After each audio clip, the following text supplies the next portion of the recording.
Hello guys, quick routine lang habang may kinakwento ko sa inyo. So yung mga videos ko naman nakalagay, Love K, Heart K, Miss My K. Hindi na kami nun, okay? Hindi na kami nun. Iba na ako.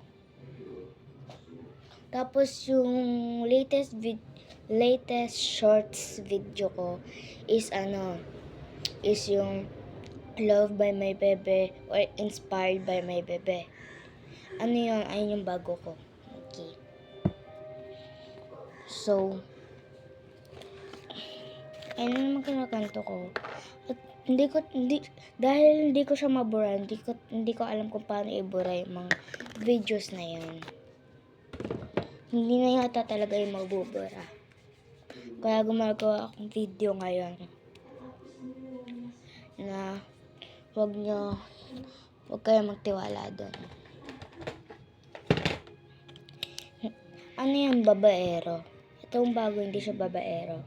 Pag umiyak ako, tapos may nakita siyang niligpit ko, tapos pag akala hindi ako nakatingin talaga ako sa kanya. Niligpit niya hindi ko pa tapos ligpitin. Niligpit niya yung nililigpit ko. Wait lang, tingin lang ako sa salamin. Tingin lang ako sa salamin. Wala kasi akong salamin. Sa camera lang ako nakatingin. Kaya huwag kayo magtitiwala. Kaya huwag kayo basta magmamahal. Katulad ng ginawa ko. Magmahal ako agad.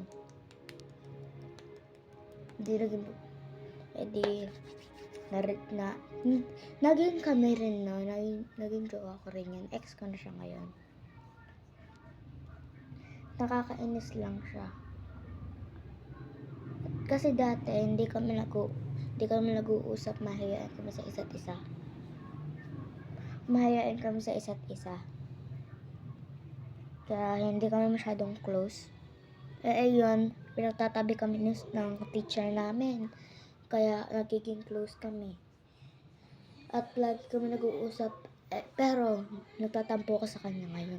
Hindi kasi siya nag-online sa YouTube. Sa Roblox. Kaya galit ako sa kanya. Nakakainis siya. Tapos, nakakabisit siya. Kanina pa ako naka-online. Tanghali na, sabi niya ngayon daw kami maglalaro.